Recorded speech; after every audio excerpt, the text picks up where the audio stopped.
right. Hope everybody got a chance to see those, all right? All right. There's a whole story behind that, but we'll go on that later. So again, Glenda, thank you very much. Thank you, Lynn, and the rest of all of you for coming. And One Gas, my peeps are here. One Oak, my ex-peeps, but still my peeps. All right, so it's kind of like we're getting the band back together, like a little reunion, right? So it's all good. So again, thank you very much. Okay, so you can probably tell that I'm not a stand behind the podium kind of guy. I got to move around. IR kind of what we do. We talk faster, we talk louder when we need to, and you'll understand here in a couple seconds. So first things first, for my lawyers, the opinions expressed herein and during this presentation are my personal opinions and do not represent my company in any way. Okay, we clear? Brian, we clear?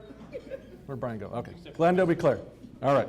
And then also the movie kind of inspired me in a weird way of getting my first internship at a brokerage house at Payne Weber in San Mateo, California. So once I got into that role, it really wasn't like that. I was cold calling literally out of a phone book for 4 hours a day, 5 days a week. So I learned very quickly that I don't want to make my life go on as a stockbroker. So we're going to talk about one, I'm going to explain to you what is investor relations. Number two, what are the rules that we have to follow? Number three, talk about some real life case studies of others that did the wrong thing and did the right thing. And then wrap that up with a bow with some lessons learned to take back with you. Okay? All right. Who works at a company that has an investor relations department? Besides One Gas and One Oak, I know that. All right, mostly, all right, very good. So this is the official definition from our U.S. Trade Association called NIRI, National Investor Relations Institute. A strategic management responsibility that integrates finance, communication, marketing, securities law, compliance to enable the most effective two-way communication between a company, the financial community, and other constituencies, which ultimately contributes to a company's securities achieving fair valuation, blah, blah, blah, blah, blah. This is what it is. On the left there, you have an analyst, or you have management, and on the right, you got an analyst or management, and in the middle, you probably can guess it's the investor relations officer, or the IRO. Now this guy is probably, I'm not really thrilled about his tie choice. I think he could do a little bit better on that, but we have a reputation to keep. Okay? So again, the investor relations officer is the authorized spokesperson that when management isn't there to speak on behalf of the company for investor-related questions or things of that nature. Okay? So really, the role of the IRO is to really protect management from the street in a way, in terms of making sure they're always prepared and keep their relationship strong, and also facilitate the relationship as well with meetings and all those types of things, which we'll get into in a minute. Okay, so who are the cast of characters that investor relations talk to? The one on the top, which I believe is blue, are the sell-side analysts.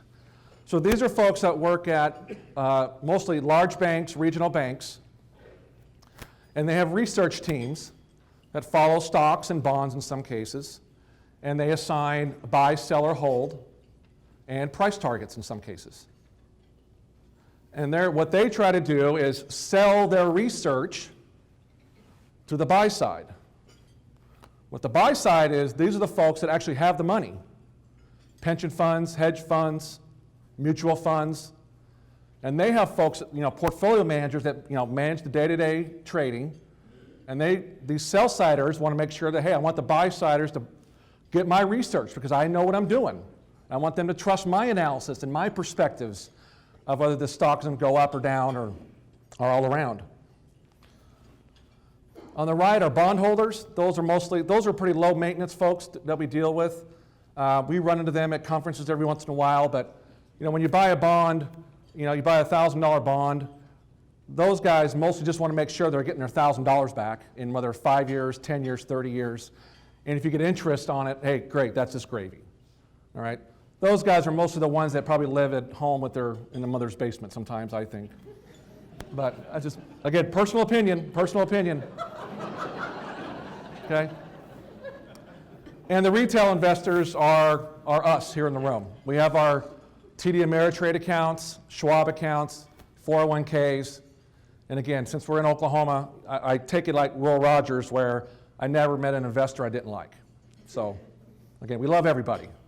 But in terms of how much time we spent in IR, it's probably 90% between the sell side and the buy side, and then the others are retail and bondholders. So usually when you get a phone call from the retail investors, it's usually when the stock is going down and they want to know what the heck's going on. Unfortunately, I don't get many calls when it's going up. They don't ask about that, but just when things go down. Okay, so other things that we are responsible for here. All right, we'll talk about Reg FD in a minute. And again, it's about building those sustainable relationships with current investors and new investors. So again, targeting is a big deal that we do. So we don't just sit around and say, okay, our top 10 investors are these guys and we expect them to hold us forever. That's just unrealistic. So we're always looking out for new money. So in case the current investors want to get out, we always want to have someone on the other side, obviously, to buy it, to mitigate that volatility as much as we can. So we look at things like, okay, we look at our peer companies, and who owns them that don't own us? And I take it as a challenge of, well, I want their money. I don't want this other company getting their investment. I want that money to come over to our company. That's kind of the way we think about it. Kind of a good old-fashioned marketing 101 or salesmanship 101. Okay? Monitor and assess market perception. What that is that we are kind of the pulse of the street. That we want to make sure when we get phone calls from analysts, or we want to make sure that we're gathering what are they asking us? What are they talking about? What are they confused about? And usually is when we get the same question 10 times in a row from 10 different phone calls, I make a mental note that, we probably need to think about that because we probably haven't commented on that question before. And then as a company, we'll get together before we have an earnings conference call and say, hey, they keep asking us about this, and we have to decide as a team whether we should answer that question, or if not, be prepared to give them an answer. Because no comment doesn't work when someone owns $100 million of your company, or wants to buy $100 million of your company. Okay? So really our goal with this is to make sure that at the company I'm at now is that our goal is that our management team aren't surprised by a call that we get on an earnings call, or we're in a one-on-one meeting or at a presentation, that they're not surprised. That's my goal, is to say, to have Pierce look at me and say, uh-oh, where did that come from? Okay? Not saying that won't happen, but, okay? All right, so the stock price, just real quick. These are kind of I see it as the four main factors of what affects the stock price. You have macroeconomic factors, interest rates, unemployment, housing, geopolitical. We all know that's a whole big issue there. Industry specific, whether it's the price of oil or commodity prices, or the industry you're in is getting a lot more regulation, whether it's you're in telecom or you're in software or you're in oil and gas or what have you. Something happens there, it affects the whole entire companies that have that.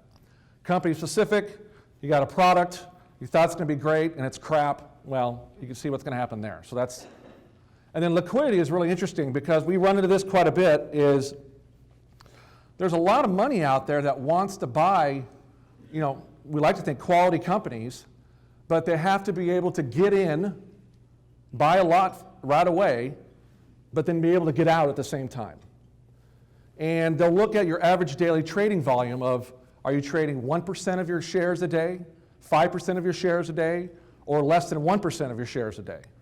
Because if you're really low, they either have requirements that, well, we can't buy you. We love you. They'll tell us, gosh, we love your story. It makes a lot of sense. We love your dividend, but sorry, we can't buy you. And that seems to happen a lot with the Australian firms for some reason, but that's just something we always have to be cognizant of, well, do we need to adjust our strategy? What do we do about that? In a lot of the cases, we can't really control much of that, but there are ways to kind of get more educated of how to maybe get into a different index fund or all those types of things. So that's something that's really important that could affect your stock price. It's all about, as we know, supply and demand. Your demand may be high, but if your supply is low, because no one's selling your stock, so nobody will buy it, hence the liquidity issue. Okay? When I was meeting with Lynn, when she was trying to bamboozle me in doing this presentation, she said, well, how do you know if you're doing okay? How do you know you're effective or what you're doing is working? And I know it's probably not the stock price, and it's not the stock price. It really isn't. When it goes up, I give all the credit to my management team. When it goes down, it's my fault. So I admit that I take the heat for that. So again, we look at a few things. We look at, on the right there, sell-side analyst coverage. So again, we like to think we want more quality than versus quantity of analysts that cover us, because we want a network of folks out there and brokers that cover our stock, and their stockbrokers are allowed to buy us. So again, but you also want quality where if you have an analyst that's lazy, doesn't pay attention, and you disclose all this stuff and they don't do anything about it, there's no point. So that's important. Some companies have up to 20 to 30 analysts that cover them. Some have less than 5. But again, I'd rather take 5 good ones than 20 bad ones. Valuation compared with peers. Again, in your industry, you always want to be paying attention to how your peers are doing. Are they trading much better than you are? Do they have a higher PE ratio than you do, which is you take your price divided by your earnings per share. That's your PE. So if you're trading at 10 times earnings and your peers are trading at 15 times earnings, well, you have to kind of scratch your head a little bit. Well, why is that? Or is it the other way around? Are you trading at 15 times and the other are trading at 10 times? Well, why is that? So that's something we always pay attention to a lot. Short interest. These are the folks that will borrow someone else's stock and make a bet that the price will go down and then profit on the difference. So short interest is when you have a lot of shares that are kind of sitting out there that are being sold short. That could say something, because that would mean that if it's really high, well, they must not like you, or they're really saying, you know what, you're going to tank and I'm going to make money off you. So it's the reality of it. Investor mix. Again, we think about, well, how much is your company owned by institutional holders? Mutual funds, index funds, quantitative geek algorithmic funds and basements. Seems to be a lot of those lately. Or are they retail investors? So again, retail investors like us are more sticky. The whole days of day trading has kind of went away, I think. Institutional seems to be, they're more educated, they can move the market much quicker. And then turnover, again, you have a lot of folks that have high turnover, which means that they're always buying, they're always selling, and every quarter you get a report, and they're in, they're out, they're in, they're out. From a lot of companies prefer to have long and steady buy and hold investors. Okay? All right. All right, let's get to the rules here. So obviously I mentioned earlier about Gordon Gekko. Things have changed quite a bit since then. And great hair. Gosh, I tell you what. I probably just lost my man card there, didn't I? All right, so in the old days, and again, I didn't get into IR until 2009, but in terms of IR being out on the road, I talked to some folks that were well seasoned and experienced in this, and they told me that before 2000, before Regulation FD, there are analysts out there that all their mission in life was to get buddy-buddy with management and do whatever it took to get with management and investor relations. Because at the time, we could just tell them information that, hey, you know what, next quarter looks pretty bad. And that was okay to tell them that. Or analysts would say, hey, can I send you my financial model to you and just kind of check it out? And, is this Q2 high? Is it low? And it was legal to say, a little high, a little low. So again, the key here is we all know information is king. The whole goal was to these analysts that wanted to be told first. So if they knew that management liked them, they would say, well, I think that Andrew's going to call me first and tell me that earnings are going to be up or they're going to be down. So the analyst would go back, adjust their price target, adjust their earnings estimate, and likely the stock price would go up. And they would get the credit for it, saying, hey, I'm in the ins with these guys. It's all good. And that was really common knowledge at the time. So, and then also, I'll save that story for another time. All right. So kind of wrap that slide up is that really, there was also a discrepancy of there were folks that were profiting off of having the information first versus others that didn't have the information. So the retail investors, in my opinion, got screwed because, I'm not, and I'm sure many of you aren't checking your portfolio every day, reading all the 8K filings and earnings filings and listening on conference calls and all those things. Well, There were folks out there in those days that were buying and selling based on that information, and if the stock went down, the retail investor got screwed just by the sheer nature of not being that high level engagement. So the SEC obviously know that something had to change. So here's what changed, is Regulation FD, or Fair Disclosure, came out in 2000. So again, I'm not big on reading slides, but I got to read this one because it's really good. So it was created to make sure that all investors have equal access to the same information at the same time. It prohibits companies from selectively picking and choosing of who they give the information first, or the information in general. So I could say, you know what, I'm going to give you this, I'm telling you that it's going to be good. I'm going to tell you it's going to be bad. And that was arguably in the gray whether that was legal or not, but that was the way it was. And also it has to be, really this is important, material and non-public. There's a lot of things that we answer with investors that's non-public, but it's not material. It's not going to move the numbers to a point where it would change the decision of an investor to buy or sell you. So again, information is material if there's a substantial likelihood that a reasonable shareholder would consider it important in making a decision. Okay, so how do you do it at the same time? So we have news releases, 8K filings, they go out on the wire. 99 times out of 100, they go out at 3:05 p.m. after the market's closed here, Central Time, because we don't want to do it during market hours, because that could create some issues. Unless it's something that's really crazy out there, you have to call the exchange and say, hey, I'm about to release this, and they have to make a determination if they have to stop trading on your stock, which is not a good thing, because you'll see it on CNBC at the bottom of the blotter. Announce and webcast presentations. So a good practice to do is, when we go out on the road, we'll announce a week or two before we do a conference that the CEO or CFO is doing a presentation.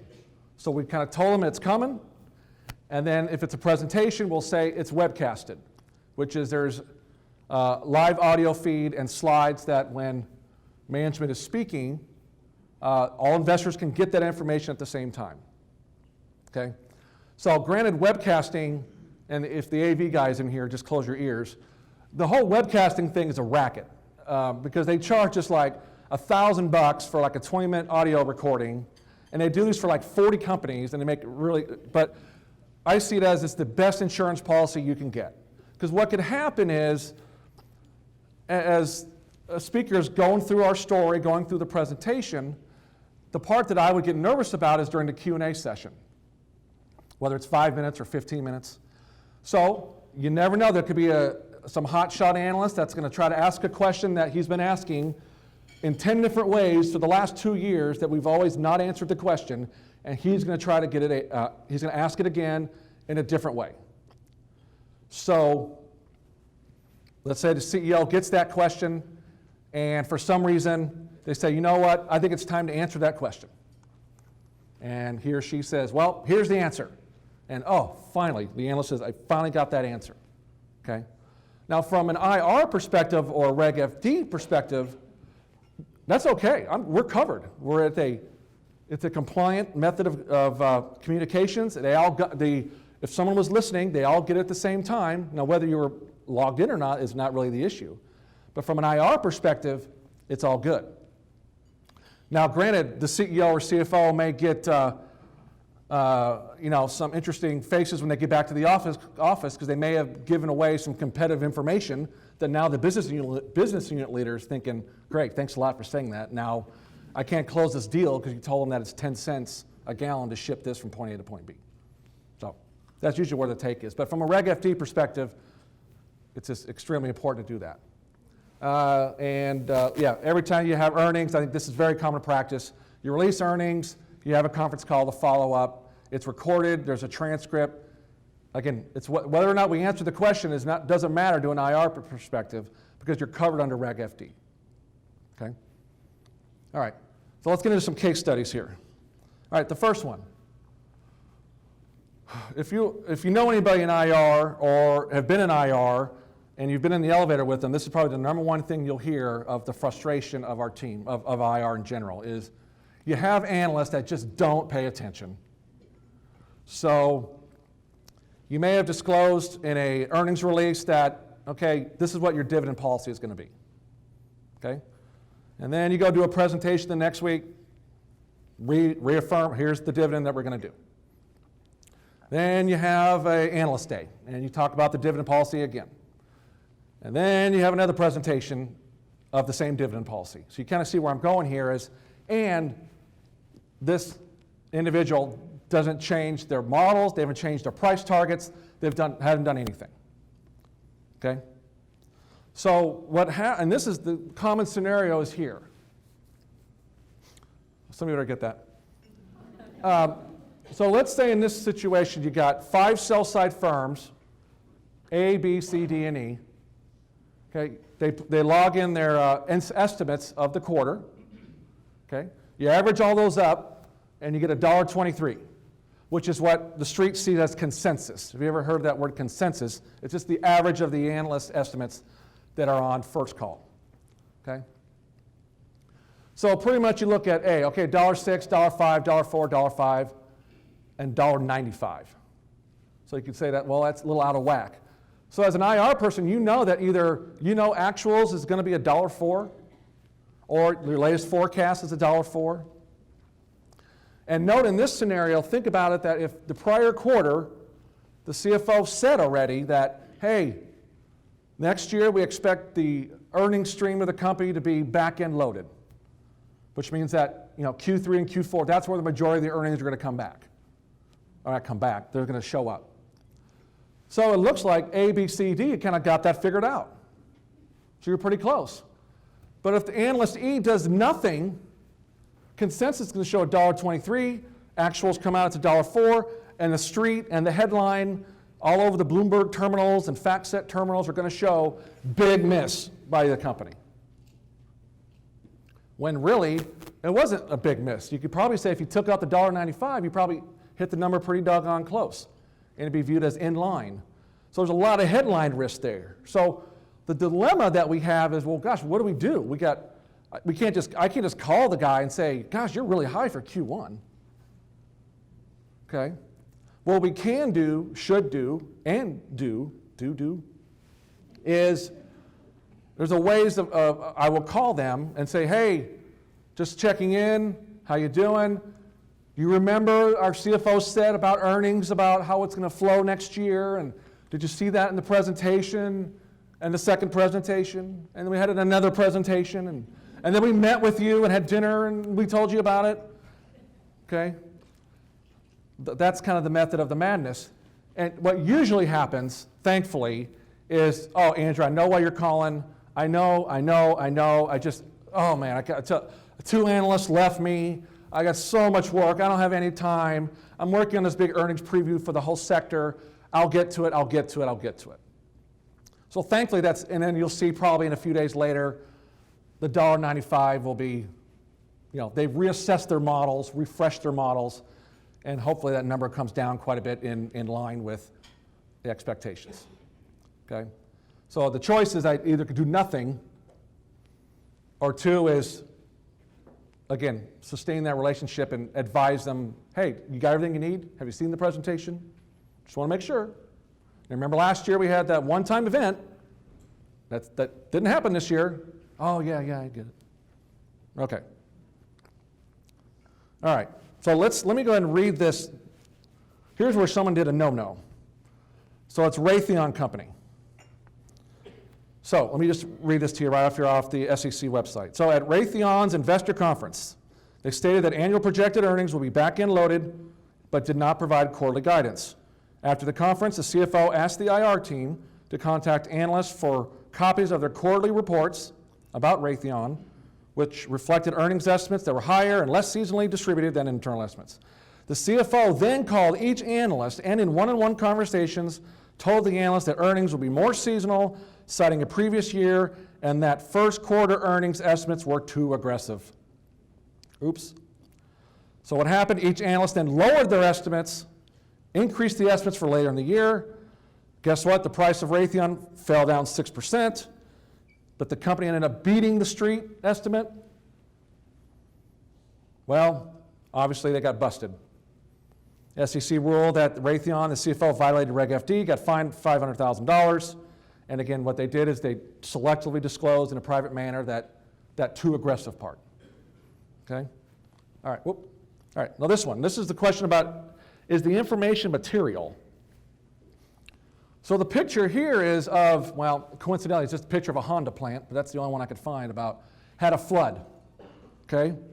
So here's some of the things you got to think about. So whosever factory this is this material?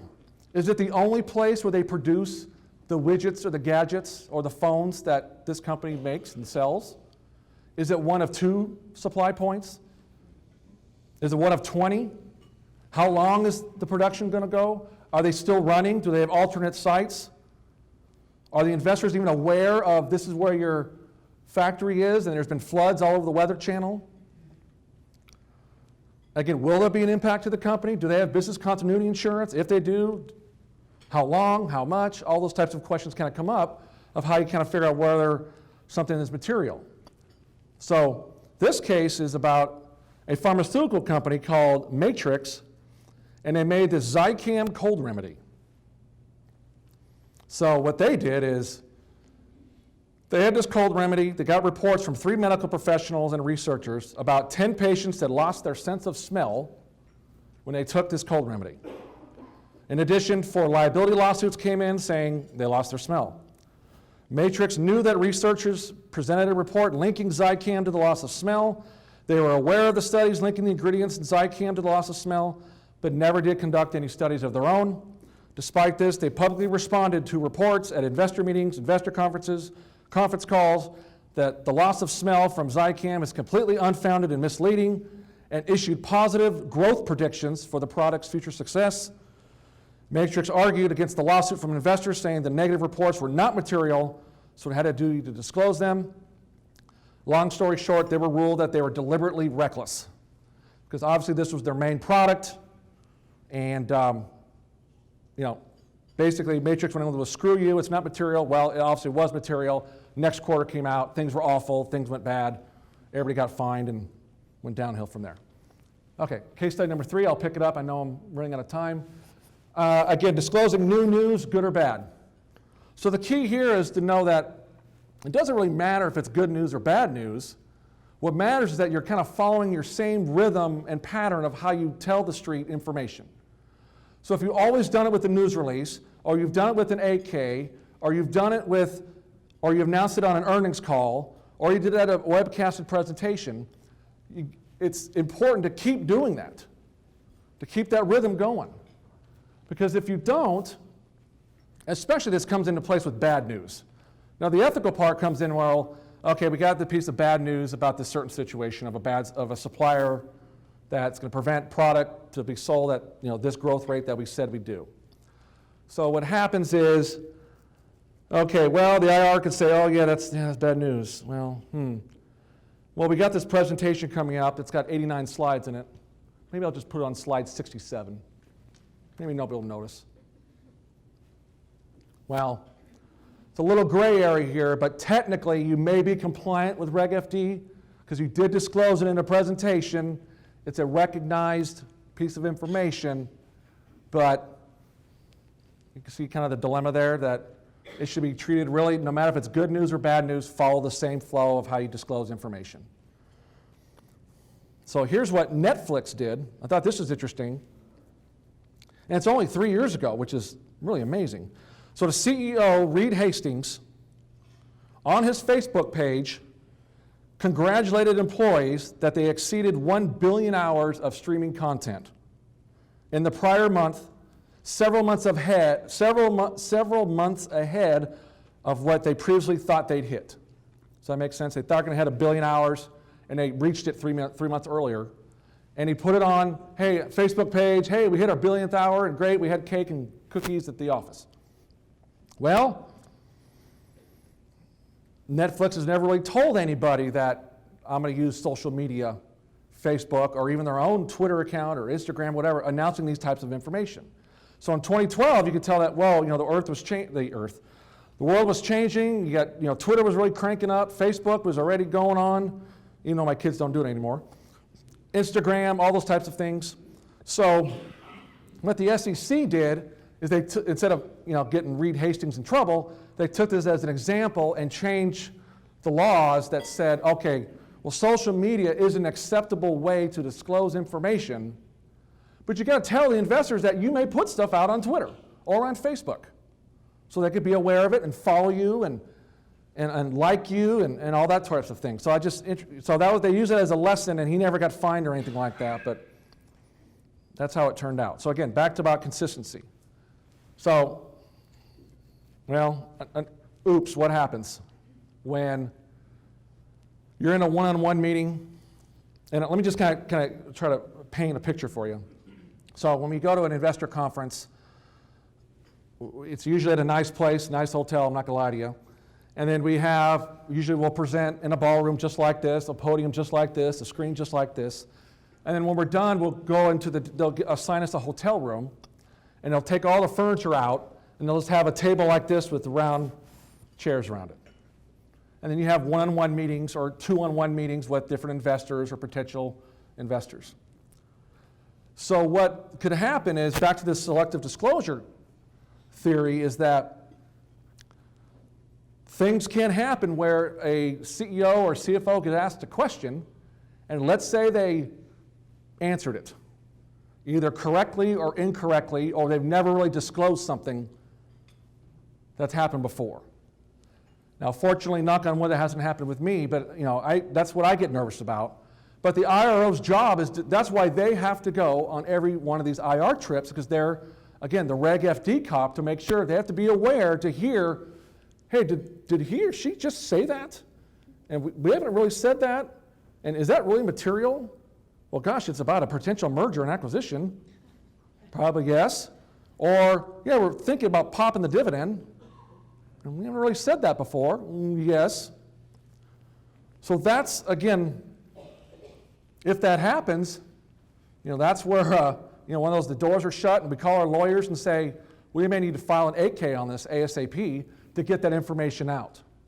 Because from a lot of the case studies, the SEC, when the folks have been, I don't say let off the hook, but the fines have been minimal, is when they've cooperated, they self-reported, just like the NCAA, right? They self-report, we screwed up, we did this, we tried to correct it, we issued an 8K, things usually work out that way. We always have to comply with insider trading rules. I know you can't read that, but what it says is, how can it be insider trading if a little bird told me? So here's the example that someone at Walt Disney. An administrative assistant to Disney's director of communications and her boyfriend sent anonymous letters, this only happened a couple years ago, sent anonymous letters to more than 20 hedge funds offering to provide pre-release results of Disney's second quarter earnings in exchange for a fee. So obviously, when we work on earnings, there's a printer, and we print stuff off, and they have access, and hey, can you make copies of this? Can you staple this? Can you do that? Can you do this? Can you, smell this, make sure it makes sense? Very common. So what they did is, her and her boyfriend, they orchestrated a scheme to sell the information to hedge funds for insider trading. Thankfully, the funds alerted the SEC about it. 2 days before Disney's earnings announcement, the boyfriend emailed the undercover agents a 107-page confidential document, which I'm guessing it's the 10Q, that contained detailed information on quarterly performance and future prospects of Disney's various business segments. So, long story short, they got busted, insider trading. The boyfriend got 2.5 years of prison. She got 3 years of prison. So, it seemed like common sense, but it's amazing that even a couple years ago that somebody would concoct something like this. So, all right, so try to wrap this all up here. All right, so hopefully you got something out of this where you now know what Reg FD is, Regulation FD. That's this common lingo in investor relations that should be at your company. Really important to know what material really is. It's definitely a gray area. It's the dilemmas we get aren't black and white. You got to really think through is it material, is it not material? Is it a court ruling like in the video from Wall Street? The example was Charlie Sheen's dad, which actually was played by Martin Sheen, his real dad in life. He was a union leader at the airline, and he already heard about a ruling that the crash that company was in wasn't get a favorable court ruling that they weren't negligent. So in a previous scene there, Bud told Gordon Gekko that. Gordon Gekko ended up buying all the stock, and guess what? The ruling came out. Ari made money, he made money, and goes on from there. Okay, so again, when handling negative news or good news, it doesn't matter. Disclosure, follow your process that you always do. Don't get cute and buried on page 67 of an 89-page slide deck. Doesn't make sense. And lastly, know and train your employees on insider trading and understand the dynamics of that. Make sure they understand closing windows. I probably get at least a couple calls every quarter of, can I buy stock now? Can I sell stock now? And, well, no, we just closed earnings, and, those conversations still happen. So, I know that was at New York hyperspeed and a lot of information, and we have time for a little Q&A. Lynn? Yep. Questions? Or did I put you all asleep? Not a single question. Is anybody, Lindsay, did you plant a question?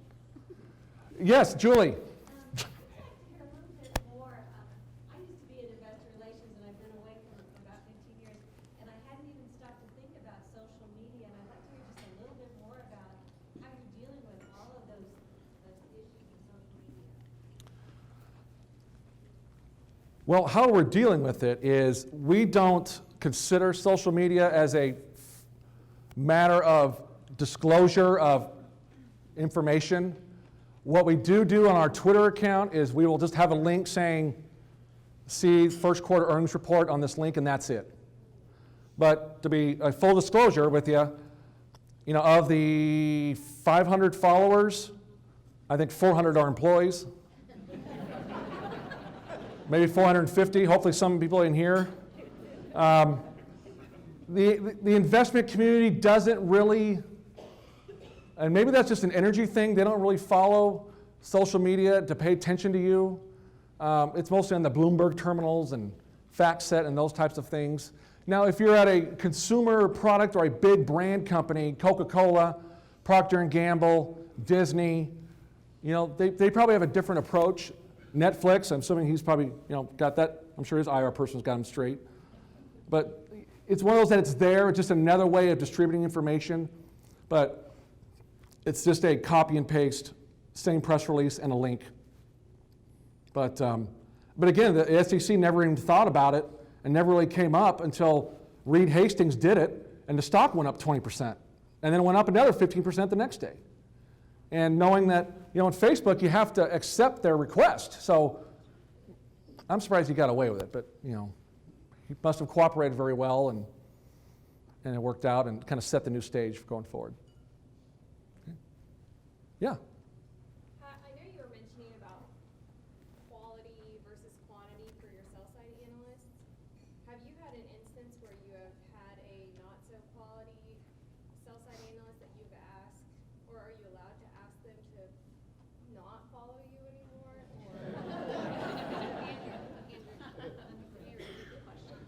Okay. The question was, have you ever had a sell-side analyst that you didn't like, didn't pay attention, and wanted to tell them to stop covering you? Is that close? Close, yes. Okay. We have one of those today, and it's just a matter of the firm hasn't updated anything in 2 years. What we've done to kind of needle them a little bit is, we made a personal visit to them in New York in December when we were in the neighborhood and said, hey, we're in the neighborhood, can we stop by? And yeah, sure. So we did and said, hey, basically it's one of those, dude, what's going on? Remember, I'm from Northern California. So, hey, what's going on? Have you lost a lot of staff? And, and usually it kind of, yeah, I know. Yeah, we're about to hire somebody and those types of things. So, we can't necessarily tell them to stop cover. I guess I could tell them, but you never know. It depends on how big they are, the network that they are. It doesn't prevent me from calling their boss and say, hey, we're a little concerned that Johnny or Sally hasn't been paying attention, and we don't think it's fair. So it's back to the relationship thing. It's just kind of, not calling them out, but delicately calling them out and say, hey, what can we do here? And Because I don't know if I don't think it'd be taken very well to tell somebody to stop covering you. That you might make it worse. They put a sell on you. And depending on how big they are, it moved the market.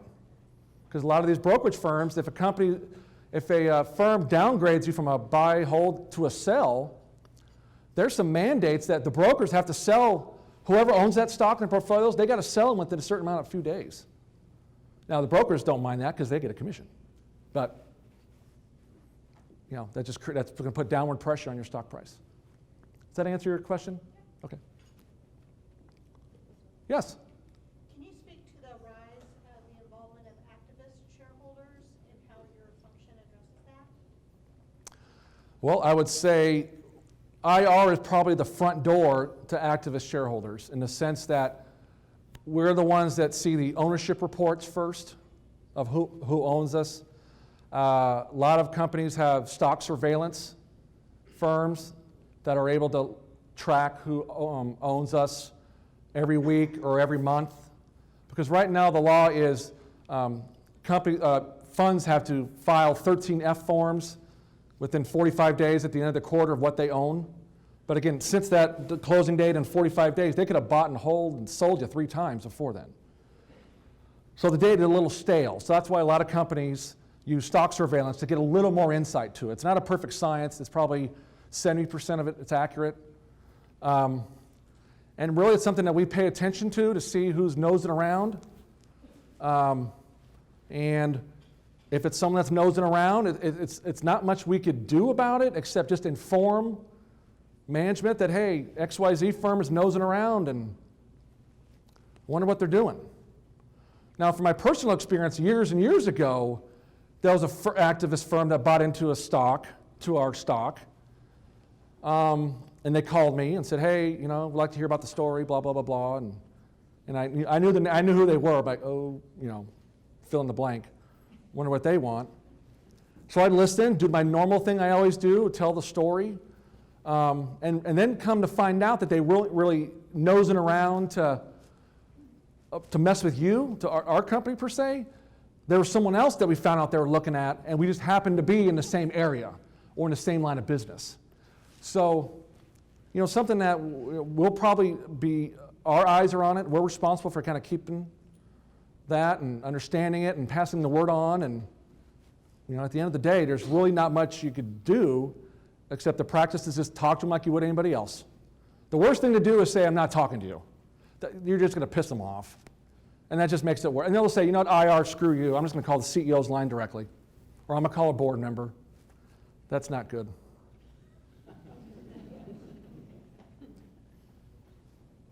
Anything else? All right. Thank you, everybody. Thank you. Oh, thank you.